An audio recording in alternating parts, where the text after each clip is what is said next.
Good afternoon friends, स्वागत है आपका अपने ही यूट्यूब चैनल नॉलेजपुर में।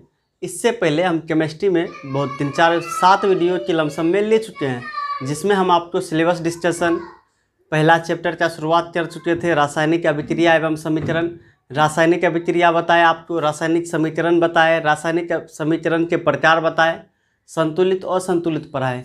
इससे पहले हम रासायनिक अभिक्रिया के प्रकार में पहला पढ़ चुके हैं संयोजन अभिक्रिया क्या होता है, वियोजन अभिक्रिया क्या होता है।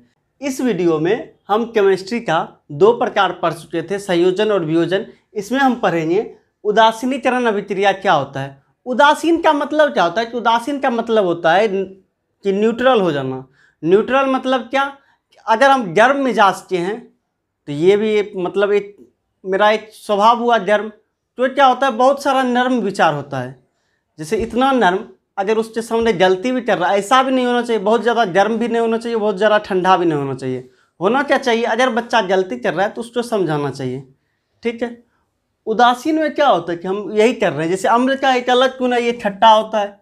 स्वाद का क्या होता है, कड़वा होता है। ये दोनों अभिक्रिया करके क्या बनाते हैं, लवण बनाते हैं। क्या बनाते हैं, लवण और जल बनाते हैं, ठीक है। अम्ल और क्षार अभिक्रिया करके क्या बना रहे हैं, लवण और जल। यहाँ पे आप एक और परिभाषा, अगर आपसे पूछा जाए लवण क्या होता है, आप कहेंगे अम्ल और क्षार अभिक्रिया करने के पश्चात जल के अलावा जो पदार्थ बनाता है उसे लवण कहते हैं। जैसे एग्जाम में हो सकता है पूछ दे लवण क्या होता है, आप कहेंगे अम्ल और क्षार अभिक्रिया करके जल के अलावा, किसके अलावा, जल के अलावा जो पदार्थ बनाता है उसे लवण कहते हैं, ठीक है। इसका बहुत सारा परिभाषा होता है, जिसमें से एक परिभाषा मेरा ये भी है, ठीक है। और दूसरा परिभाषा हम लोग अम्ल और भस्म एवं लवण, उसमें डिटेल से पढ़ेंगे इसके बारे में, ठीक है। अब जैसे एक उदाहरण लेते हैं अम्ल और क्षार का, तो अम्ल का उदाहरण क्या हो गया, HCl हो गया। क्षार का उदाहरण क्या हो गया, NaOH। अब यहाँ पे ध्यान देने वाली बात है, हम इसको कैसे एक अम्ल कह सकते हैं या इसको कैसे याद रखिए। पहचानने का तरीका, सबसे देसी तरीका है अम्ल का, उसमें हाइड्रोजन लगा हुआ होगा। क्या, हाइड्रोजन, वो भी ज़्यादातर शुरुआत में, ठीक है, पहला। और क्षार में क्या होगा, OH। ये मेरा क्या है, अम्ल है, और ये क्या है, मेरा क्षार है। आप ध्यान दीजिए हम यहाँ पे क्षार क्यों बोल रहे हैं, हम बहुत सारा वीडियो में बार बार बताए हैं, अम्ल तब तक निष्क्रिय है जब तक उसमें जल ना मिला हुआ हो, ठीक है। क्षार मेरा तब तक निष्क्रिय है जब, भस्म मेरा तब तक निष्क्रिय है जब तक उसमें पानी ना मिला हो। जब पानी नहीं मिला हुआ रहता है तो वो निष्क्रिय अवस्था। निष्क्रिय मतलब क्या, किसी काम का नहीं है, तो उसे भस्म कहते हैं। क्षार क्या होता है, जब भस्म में पानी मिल जाता है तो उसे हम क्षार कहते हैं, ठीक है। ये दोनों अभिक्रिया करके क्या बनेगा, सिंपल। यहाँ पर आप लोग क्या देख रहे हैं, जल बना रहा है। सबसे पहले आप लोग H2O लिख दीजिए। क्या लिख दीजिए, H2O प्लस। जो बच गया उसको लिख दीजिए। क्या क्या बचा यहाँ पे Cl बचा माइनस में, यहाँ Na बचा प्लस में, तो यानी आप कह दीजिए NaCl।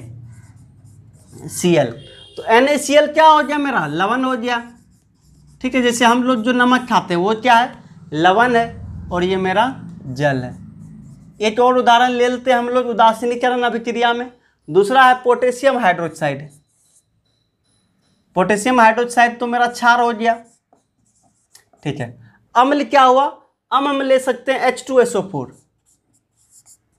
क्या ले सकते हैं, H2SO4। यहाँ पे भी पहचानने का तरीका हम बताए हैं। शुरुआत में ज़्यादातर क्या होगा, H होगा, और क्षार में OH होगा। ये मेरा पहचानने का तरीका है। ये अभिक्रिया करके क्या बनाएगा, लवण बनाएगा और जल।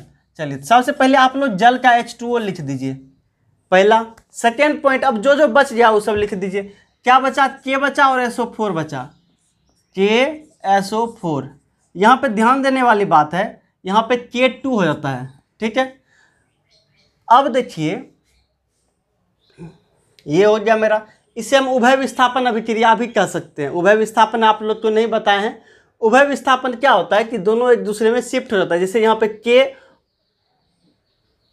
यहाँ पे H2 और OH शिफ्ट होकर H2O बन गया, K और SO4 शिफ्ट बन के K2SO4 हो गया। हम यहाँ एक चीज़ और बता दें, हम यहाँ चाहें तो संतुलित भी कर सकते हैं, ठीक है। जैसे मेरा यहाँ पे H2 है, यहाँ पे एक है, तो हम यहाँ पे 2 चढ़ दिए तो मेरा क्या हो गया, हाइड्रोजन 2 2 4 हो गया। तो यहाँ पे आप 2 चढ़ सकते हैं, तो यहाँ 2 दूना 4 हाइड्रोजन। ऑक्सीजन भी मेरा यहाँ 2, और यहाँ ये SO4, तो SO4 का SO4 यहाँ आ गया।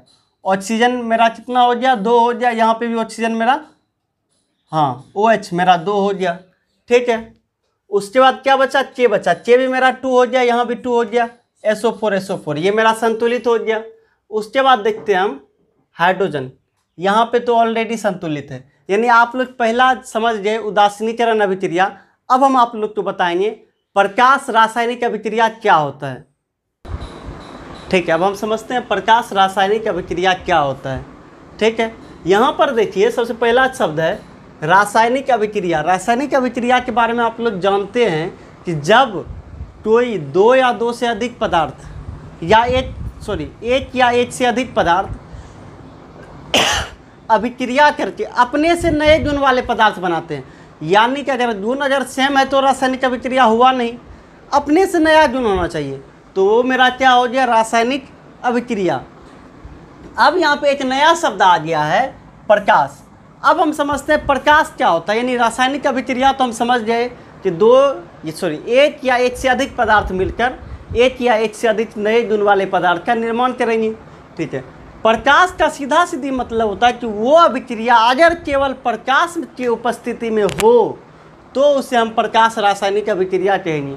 ये इसका एक उदाहरण आपको आसानी से याद हमेशा रहेगा, प्रकाश संश्लेषण का, जिसमें कोई शक ही नहीं है।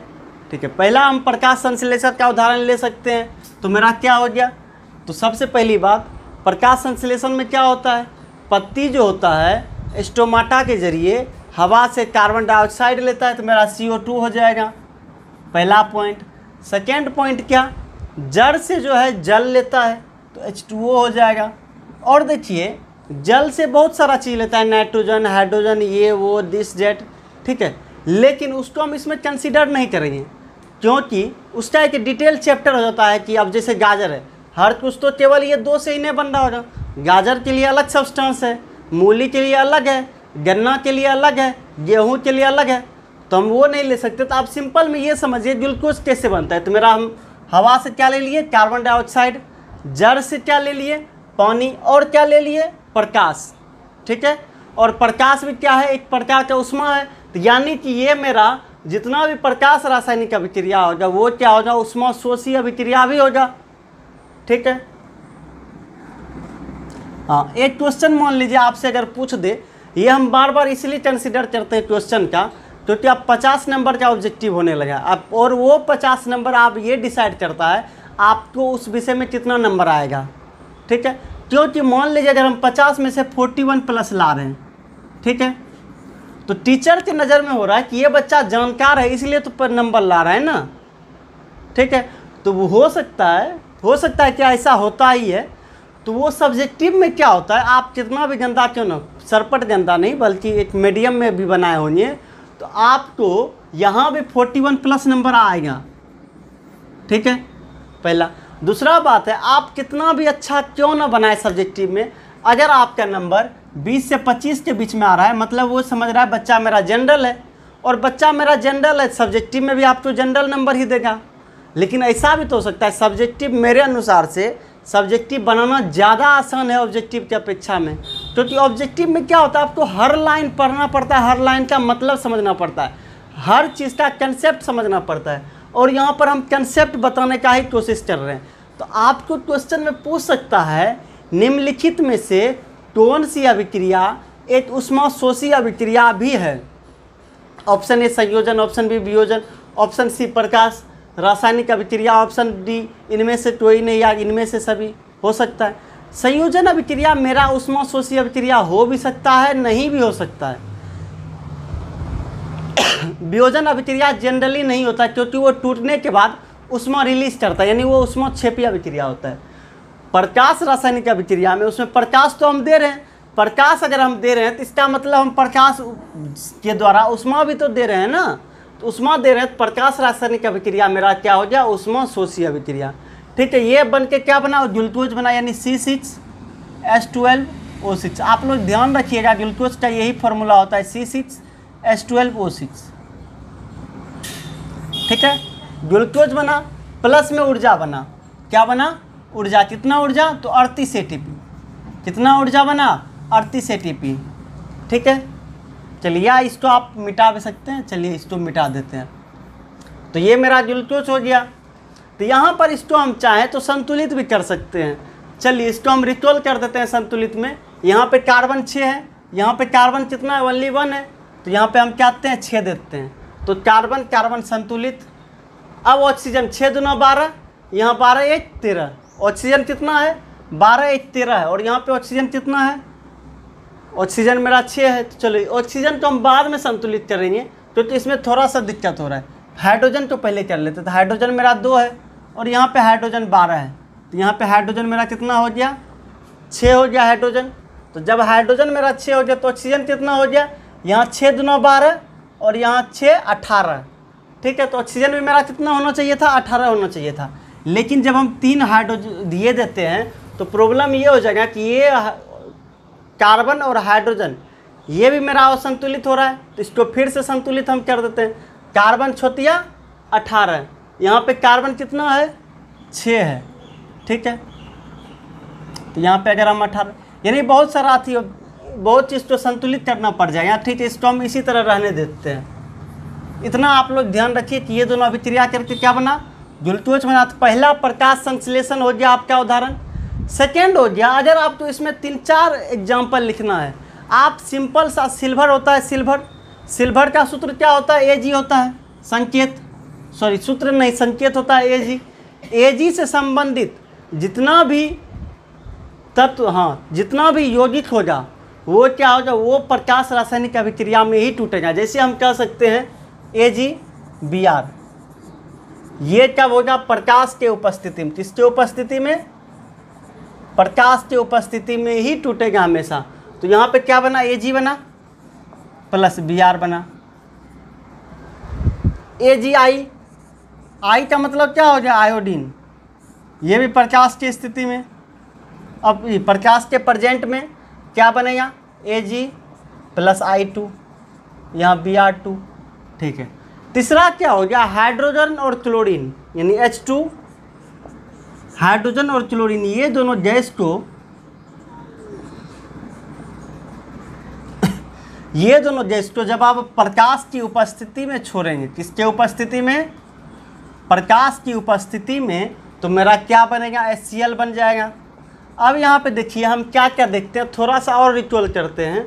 यहाँ पर देखिए हम आपको वियोजन अभिक्रिया बताए थे, वियोजन में बताए थे कि उसमें क्या होता है, एक यौगिक टूट के 2 या 2 से अधिक यौगिक या तत्व बनता है। यहाँ पर देखिए AgBr क्या हो रहा है, ये भी Ag और Br में टूट रहा है ना, तो ये मेरा वियोजन अभिक्रिया हो गया, ये दोनों। और यहाँ पे क्या हुआ, 2 ठो मिलकर एक यौगिक बना रहा है, तो ये मेरा क्या हो गया, संयोजन अभिक्रिया। क्या हो गया, संयोजन अभिक्रिया। इसीलिए हम बताए थे कि आप जिस क्लास में चले आए हैं, इस क्लास में आप ये नहीं कह सकते हैं कि रासायनिक अभिक्रिया के 9 प्रकार हैं या 10 प्रकार हैं या 8 प्रकार हैं। आप ये कह सकते हैं कि रासायनिक अभिक्रिया का 9 प्रकार है जो हमको क्लास 10 में पढ़ना है। हो सकता है आगे चल के इसका ज़्यादा भी हो सकता है। तो यहाँ पर देखिए एक ही रासायनिक सब अभिक्रिया 2 हो रहा है, एक मेरा संयोजन भी हो गया, दूसरा प्रकाश रासायनिक अभिक्रिया भी हो गया। और यहाँ पर देखिए ये मेरा प्रकाश रासायनिक अभिक्रिया मेरा क्या बन रहा है, वियोजन भी हो रहा है। यहाँ पर क्या हो रहा है, मेरा वियोजन भी हो रहा है। तो आज इस वीडियो में इतना ही देखते हैं। अगले दिन हम आपको विद्युत अपघटन अभिक्रिया पढ़ाएंगे, ठीक है। जो हो सकता है विद्युत अपघटन अभिक्रिया अपने आप में इतना लंबा टॉपिक है, हो सकता है एक क्लास उसमें पूरा लग जाए, या हो सकता है उसमें 2 क्लास, ज़रूरत पड़ने पर हम 2 क्लास भी ले लेंगे, ठीक है। तो आप लोग जनरली पहला चैप्टर तो बहुत सारा निगलेक्ट कर रहे हैं। हाँ, इसमें हम समझ सकते हैं कि आप लोग देख के बहुत सारा चैप्टर निगलेक्ट कर रहे होंगे, लेकिन इसमें कुछ ऐसा टॉपिक है जो बहुत ज़्यादा इम्पोर्टेंट हो जाता है। जैसे आपका विद्युत अपघटन अभिक्रिया, दूसरा ऑक्सीकरण एवं अवकरण, तीसरा दहन और ज्वाला। दहन और ज्वाला एग्जाम के पॉइंट ऑफ व्यू से देखें तो शायद उतना ज़्यादा इम्पोर्टेंट नहीं होता है, लेकिन दहन और ज्वाला के बारे में आपको इसके अलावा कहीं भी नहीं मिलेगा, ठीक है। जनरली एक बार आप पढ़ लिए फिर आपको कहीं पढ़ने का मौका नहीं मिलेगा, ठीक है। तो अब जो आपको पढ़ना है, न केवल क्लास 10 की स्थिति से, बल्कि आपको अभी से कंपटीशन के लेवल पर सोचने के लिए बनाना है। ठीक है, थैंक यू। इस वीडियो में इतना ही। ठीक है, थैंक यू। आप लोग अगर चैनल सब्सक्राइब नहीं किए, सब्सक्राइब कीजिए, वीडियो तो देखिए। केमिस्ट्री में हम हर वीडियो में अपना 100% दे रहे हैं। जनरल से आपको अधिक देने का प्रयास ज़रूर कर रहे हैं। ठीक है, थैंक यू।